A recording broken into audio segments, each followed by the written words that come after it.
Leo tunataka tufahamu kwamba kesi ya uhaini nchini Tanzania ikoje.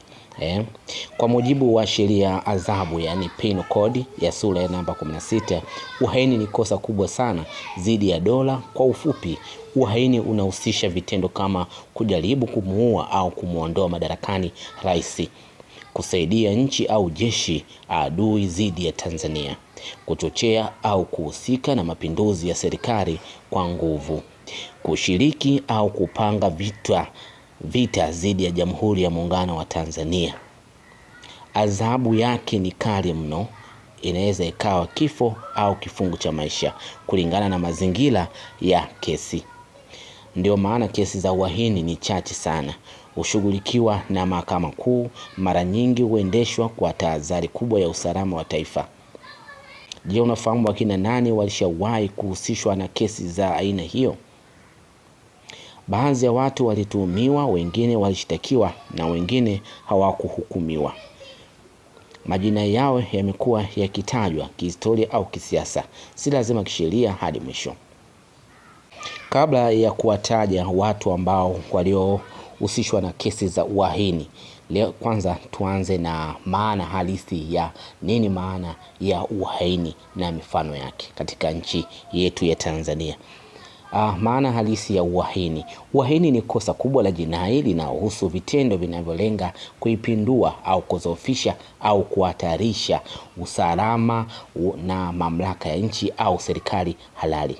Kwa mujibu wa sheria adhabu ya Tanzania ambayo ni Penal Code ya sura 16, mtu anafanya uhaini endapo anajaribu kumuua au kumzuru au kumuondoa madarakani rais, anapanga au kushiriki mapinduzi ya serikali kwa nguvu, anashirikiana na maadui wa taifa wakati wa vita, anachochea au kuanzisha vita au uasi dhidi ya Jamhuri ya Muungano, anasaidia kwa njia yoyote jeshi au kundi linalolenga kuivuruga nchi. Adhabu ya uhaini ni kifo au kifungo cha maisha kulingana na mazingira ya kosa husika. Mifano ya uhaini kwa lugha rahisi, mfano mapinduzi ya serikali. Kundi la watu linapanga kutumia silaha kuiondoa serikali iliyopo madarakani na kuchukua mamlaka kwa nguvu. Huu ni uhaini kwa sababu unavunja mamlaka ya kikatiba ya nchi. Mfano mwingine, jaribio la kumuua rais. Mtu au kundi linapanga au kujaribu kumuua rais wa Jamhuri ya Muungano wa Tanzania. Hii ni uhaini kwa sababu rais ni alama ya mamlaka ya taifa. Mfano wa tatu, tunaweza kusema kuwa kushirikiana na adui wa taifa. Raia wa Tanzania anatoa siri za kijeshi kwa nchi adui au anasaidia adui kwa silaha, chakula au taarifa. Huu ni uhaini kwa sababu unahatarisha usalama wa nchi. 4. Kuchochea vita au uasi. Mtu anahamasisha wananchi wachukue silaha kupigana dhidi ya serikali halali. Hii ni uhaini, si uhuru wa kutoa maoni. Mfano mwingine, unaweza kuanzisha serikali mbadala. Kundi linatangaza serikali mbadala ndani ya nchi kwa nguvu au kwa silaha. Hili ni kosa la uhaini. Mambo muhimu ya kufahamu. Uhaini sio kosa la kawaida, ni kosa la usalama wa taifa. Kesi za uhaini husikilizwa na Mahakama Kuu. Mtuhumiwa wa uhaini hana dhamana. Serikali hulichukulia kosa hili kwa tahadhari kubwa sana. Nitakupatia orodha ya mifano muhimu ya watu waliohusika na kesi za uhaini, yani treason, nchini Tanzania tangu uhuru hadi sasa, pamoja na mwaka kujua kwamba mwaka gani kulikuwa na kesi hizo ambazo ni za uhaini. Orodha ya mifano muhimu sio kama tunazungumza Bibi Titi Mohamed mwaka 1969 kushtakiwa kuhukumiwa kwa uhaini. Alikutwa na hati kwenye kesi kubwa ya uhaini, yani Cap Plot ya mwaka 1969.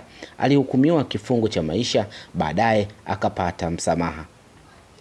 Michael Kamaliza mwaka 1969, wakati wa kesi hiyo ya mwaka 1969 alikuwa miongoni mwa waliotekwa na kushtakiwa kwa njama za kuondoa serikali pamoja na Bibi Titi. Watu watatu waliohusika kushtakiwa baada ya kifo Aman Karume Zanzibar mwaka 1972 hadi mwaka 1974, kesi ya Tyson Zanzibar. Baada ya kifo assassination ya rais wa Zanzibar Abeid Aman Karume mwaka 1972, kulifanyika msako na kesi kubwa ya uhaini ambayo ilisababisha mafunzo ya watu wengi zaidi ya 30 waliopata hukumu za kifo ambazo baadaye zikahamishwa.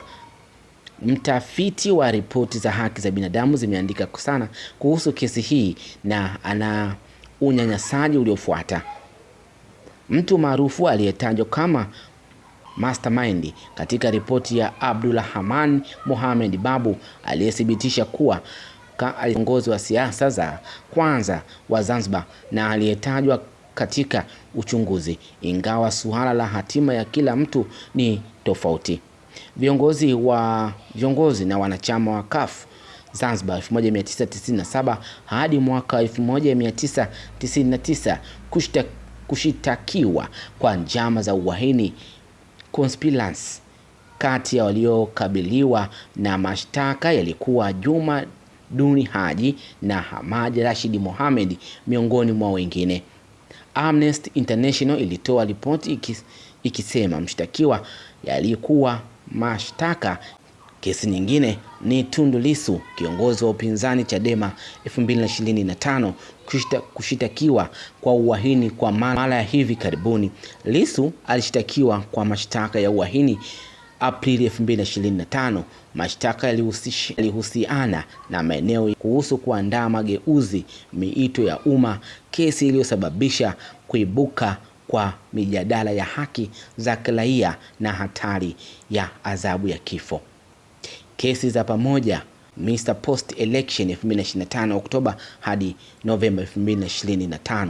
Baada ya uchaguzi wa Oktoba 29, 2025, kulitokea maandamano na polisi kushtaki mamia, wengi ni ya watu wa kawaida, wanafunzi, wafanyabiashara, waandishi na kadhalika. Miongoni mwa waliojulikana kukabili mashtaka atakayotajwa kwenye vyombo vya habari ni baadhi ya maafisa wa Chadema. Pia kuna ripoti za waandishi waliotekwa na kushtakiwa, mfano George Thomas Ng'omba aliripotiwa kukabili mashtaka katika mfululizo wa kesi za uchaguzi. Ripoti za Reuters, Al Jazeera, AP na mashirika ya haki zina rekodi matukio haya.